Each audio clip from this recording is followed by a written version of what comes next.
Welcome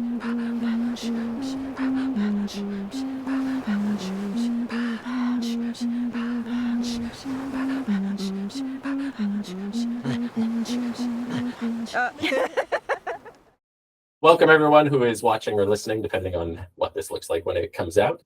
My name is Mike Friday with the Nickel Independent Film Festival, and I'm here with Stephanie Joline. We're doing an online Q&A about your film, Women of This Land, Jennie Williams. So first of all, Stephanie, if you could just tell me a bit about yourself and your journey in thus far into film. Sure, yeah. So I'm based in Halifax, Nova Scotia, and I actually have family from Labrador, so I have a lot of Labrador ties. And I've lived most of my life here in Nova Scotia, and I'm a filmmaker, started doing directing music videos for my band at the time, about 15 years ago. And so in the last 15, 20 years, started doing short films and documentaries and feature films. So that's sort of how my career started and how the career's going right now. And yeah, my latest project is this Women of This Land series of four documentary films. So you're playing the Jennie Williams film, which we did shoot in Newfoundland. So I'm really excited that you're going to screen it there. Yeah, and we're really happy to screen it. Jennie is a real friend of the festival. We work with Jennie quite a bit. She's so good. She's so inspiring. I know, yeah. Like I wanted to say, like, how did you choose the subjects for these four episodes? Well, I also worked with two other producers. So I'm the director and one of the producers, and the other two producers are Jessica Brown, not the Jessica Brown from Newfoundland. I know there's a few Jessica Browns. One of them here is here in Nova Scotia, and Jackie Torrance. The two of them run a company called Peep Media. So it's a co-production with their company and me. So we brought together the series and kind of series of four documentaries, and we chose the four people different ways. Like we all kind of did our research and had different suggestions. But with the Jennie one, funny tie-in is that Jennie and I went to junior high together. So I lived in Happy Valley Goose Bay with my grandmother when I was about 13, I think, 13 or 14, and Jennie and I were like best friends in that year that I lived there. Oh, wow. And then we drifted apart, and over the years just sort of lost touch. And then I found her on Instagram, and I was like, Jennie, like from years ago, how have you been? And it turns out we were both making films now. So it was just so funny that we both ended up in the same sort of world. And so as we reconnected, I was like, I'm actually developing a series right now of documentaries about inspiring Indigenous women in Atlantic Canada and how they connect to their own culture and in the land and the language and their own culture and their communities. And I was like, you know what? I think you would be great. So it was like so cool and weird that we got to reconnect in that way. And anyway, we just keep talking about like working together again somehow, because she's so brave and fearless, which I respect. Yeah. I mean, that is amazing that you knew each other and both of you came up in your own sort of like separate, funny, right? Yeah, in the same kind of field.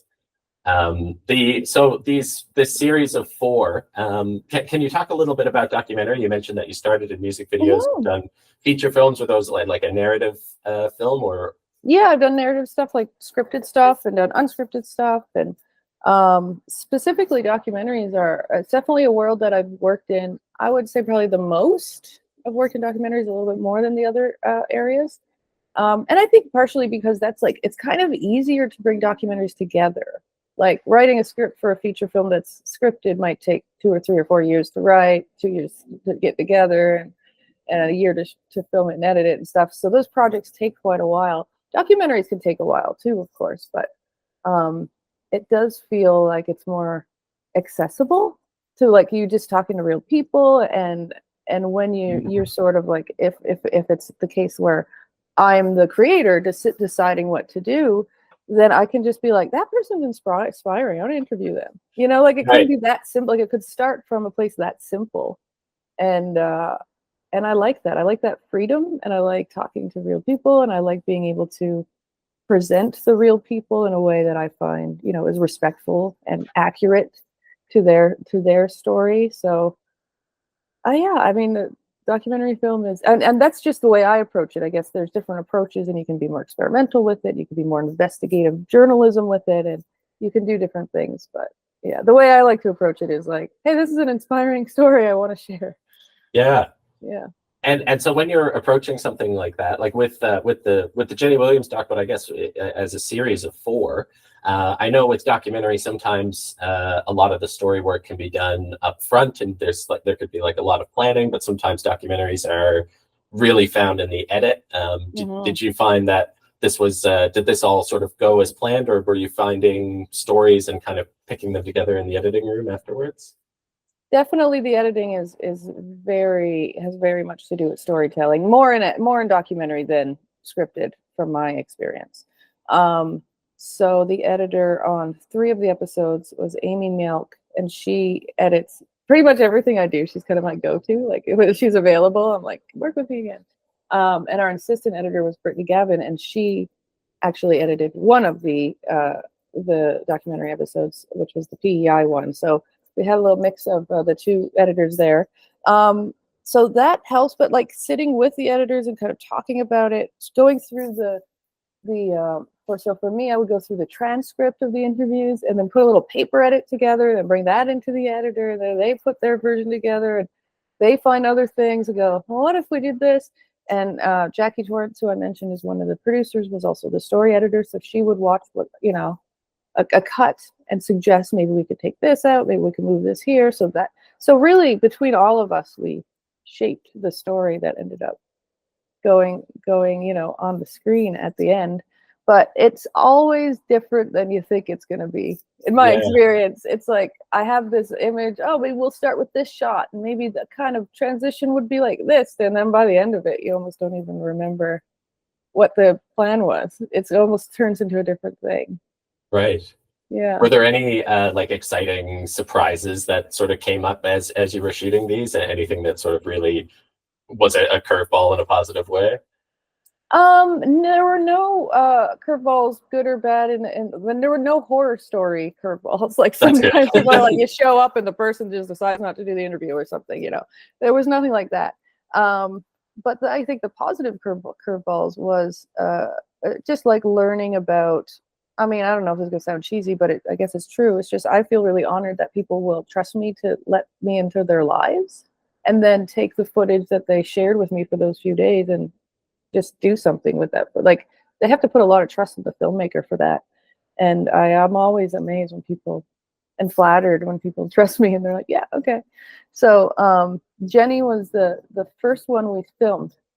So I was obviously like a little bit more nervous being like the first one for filming, the furthest away because most of the crew was coming from Nova Scotia. So kind of Newfoundland being the furthest trip. And it was nice that I didn't know Jennie. But I think so. There are 4 different Indigenous women, 2 being Mi'kmaq, 1 Westlake, and Jennie being Inuk. And my background is Inuk, so my family are Inuit from Labrador as well as Jennie's. So she has definitely, although I was raised in very aware of my background, very aware of my French Acadian background on my dad's side and my Indigenous background on my mother's side. So it wasn't something I came to late in life. But Jennie certainly has a handle on the Indigenous kind of roots in a way that I don't. Like I was literally learning about drum dancing and I was like, that comes from my background too technically, but I didn't know that. So she like was teaching me through that process, which I thought was, I didn't really expect that part. Not that I think I know everything as an Indigenous woman, but I just thought, oh, well, it'll be interesting to hear everybody's perspective on how they connect to their culture. But then with the Jennie documentary, I was like, oh, she's like literally teaching me about my culture. Wow. Yeah, so that was kind of cool. Yeah, that's such a great, and that's a point that I don't often think about with documentary, but it feels so true, is that you are really people are kind of giving you stewardship over their story. So when you're approaching other people's stories like that, like you clearly have a close personal tie to this series, but in those individual cases, are there sort of like strategies or thoughts that you carry through when you're when you're approaching somebody's story like that, is there anything that you find is a good tip for other people who might be going into documentary? Well, different people do it differently, like I said. So I won't say you should do it my way, but the way that I'm comfortable approaching it is I want it to be an uplifting, positive take on somebody. And I think that maybe that's because in my scripted world, I write really dark, weird, messed up stuff sometimes. And then when it comes to documentary, I'm like, keep it light. Like, I just want it to be happy and light. It's just, so I don't think I would be well suited to do a really intense, violent story about someone's like trauma or violent past, or something that like really, although there are some heavy moments in this documentary too. Like we talk to the different women in the different documentaries about, their residential school, relatives or experiences. And there's some definitely heavy stuff, but for the most part, it's kind of light and inspiring and warm. And so for my approach with documentary, I want people to feel comfortable, and I don't want to like trick them. I don't want to be like, oh, you weren't expecting this question, gotcha. Like, that's not really the approach I'm taking. And although I'm the director, and at the end of the day, they've signed a release, and I can put anything I want in the movie. If they were to come over to me like and say, look, we did an interview a week ago. Ever since then, I've been thinking, I really regret what I said at that one point. I really didn't mean to say that. I really think I did that wrong. I could go, you signed the release, sorry, it's going in. But I just don't feel great about that. Because like my job isn't to, or I've chosen that my job as a creator isn't to be like, I'm going to make the best movie possible and I don't care who I have to hurt. I've chosen to go like, I love to make a good documentary and hopefully no one hates me at the end. I've done kind of a good, job representing them. So that's the approach I take. But like I said, like, I do wonder sometimes, I'm like, I wonder if the people that make the big bucks in this world that get the most success are the ones who burn all the bridges. They just don't care, maybe. But anyway, that's not what I've chosen. Yeah, well, I respect that in a big way. I think that maybe there are people out there who are making their buck with on that exploitation route, but it seems like and I mean you're building. Did you find that you built more of a relationship with each of the women through this? Have you been in contact since the filming? Yes, I definitely. I mean, in prep, we had to interview. We spoke several times with each one I wanted them to get to know me. I wanted to tell them kind of what the process would be like, and so building that trust beforehand was really important. And yes, I did make it clear that I was like, I'm not going to send you edits and get your approval, because that can get sticky. You start going, here's my rough cut, what do you think? And they go, ooh, I don't like the way I look in the third shot.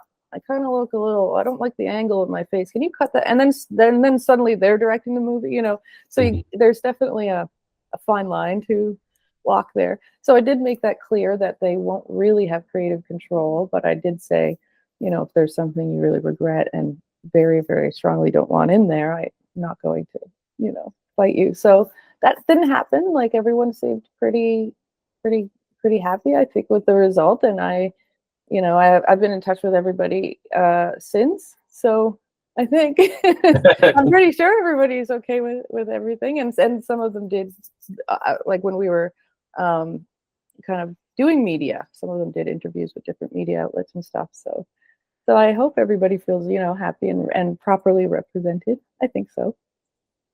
Yeah, well, I mean, that sounds great. If nobody's coming after you, they probably make it known. I can understand that too.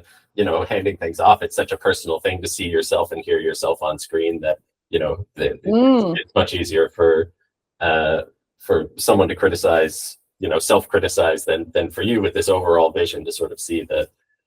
I don't think I would be confident enough to do it. If somebody asked me, Steph, I want to make a documentary about you, I would be like, I don't know. I don't know, because I would be that person. I'd be like, ooh, I don't know if I like this shot. I don't know if I think I sound stupid here at this interview. Like, I would probably pick myself apart so much. So it actually does take bravery for all, the women to say yes to these. Oh, absolutely. Yeah.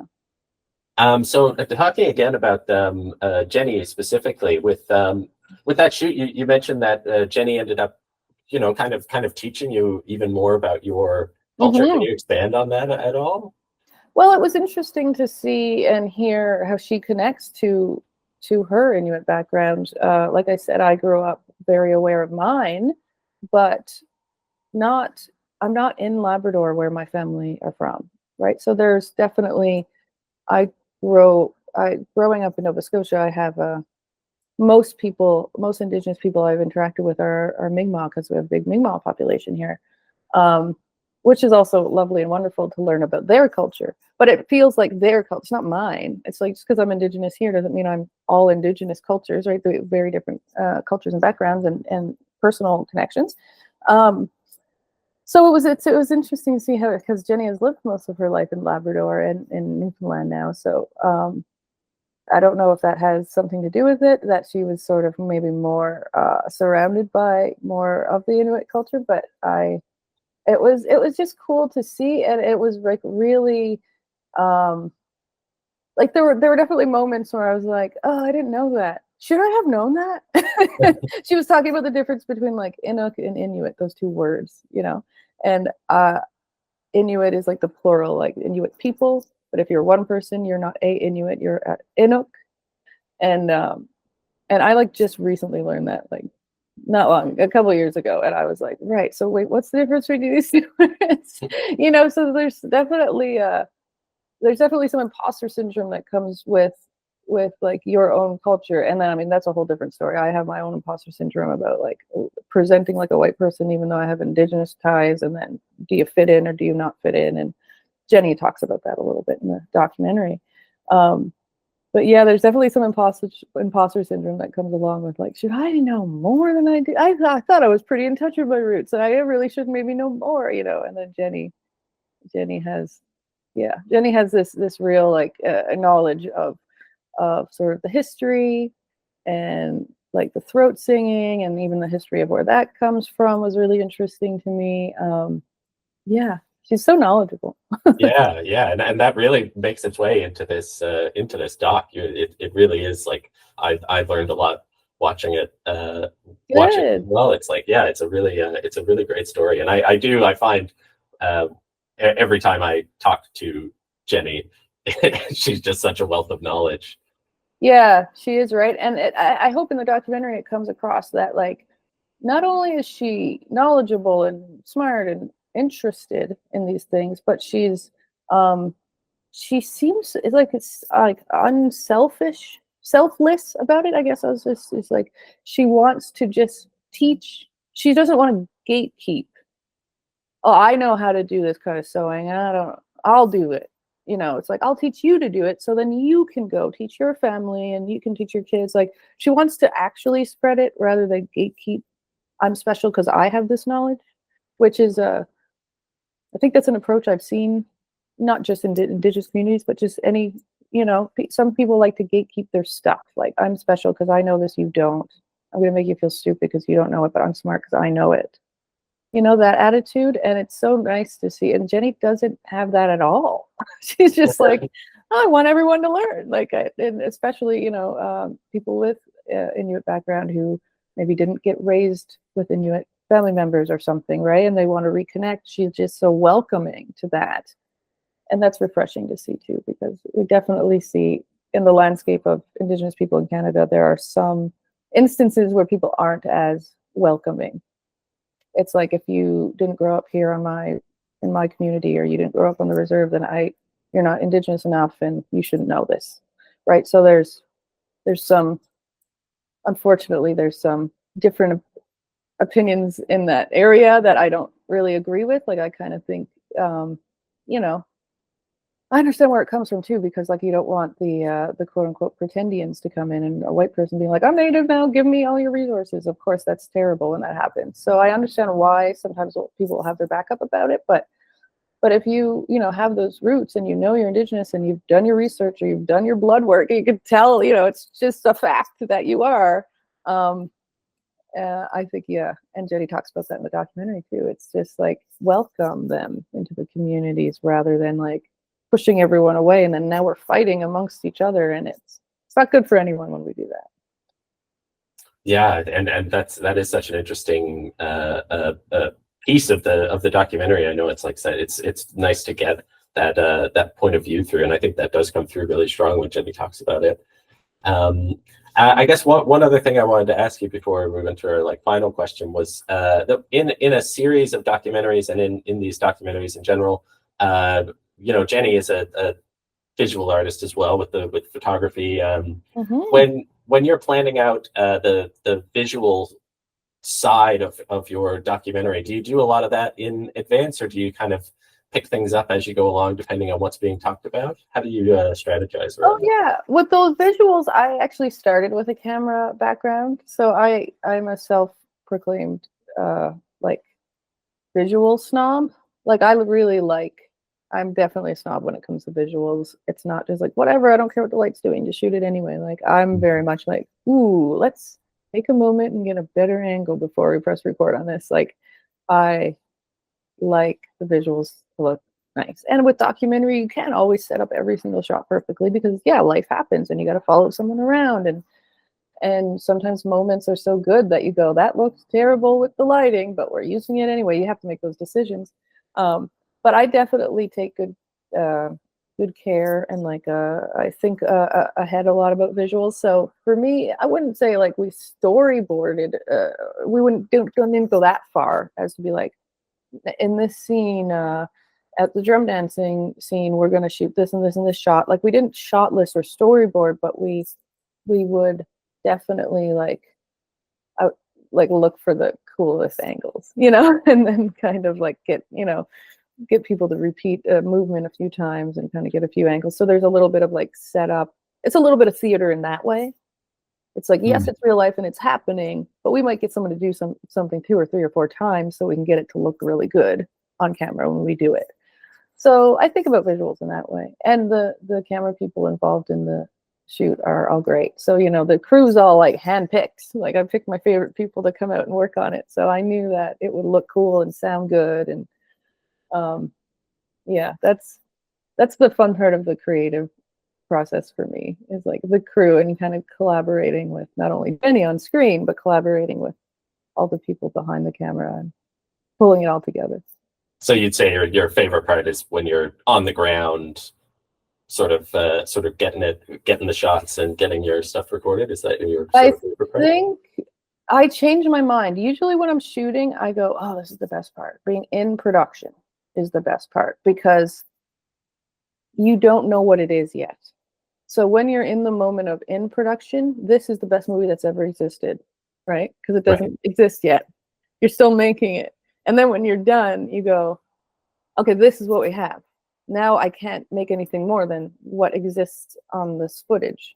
Like, so I like to think that's my favorite part, but then usually when I'm in editing, I'll start editing and then I always hate the movie, right? I think that's classic. Just like the first time you start editing, everything's a little rough and you go, oh, is this the worst movie that's ever existed? And then you kind of work through it and you tweak this and you change that. And then you go, oh, this is pretty good. It's coming along. It's pretty good. I love this movie again.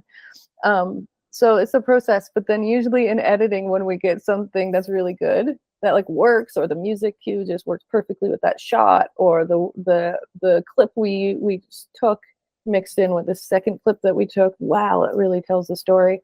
And then I go, that's my favorite part. My favorite part's in editing. So I don't know what my favorite part is. I mean, it's nice to have more than one favorite too. Yeah, and more than one like least favorite, you know. Right. Yeah. It's a lot of up and down, this world of filmmaking.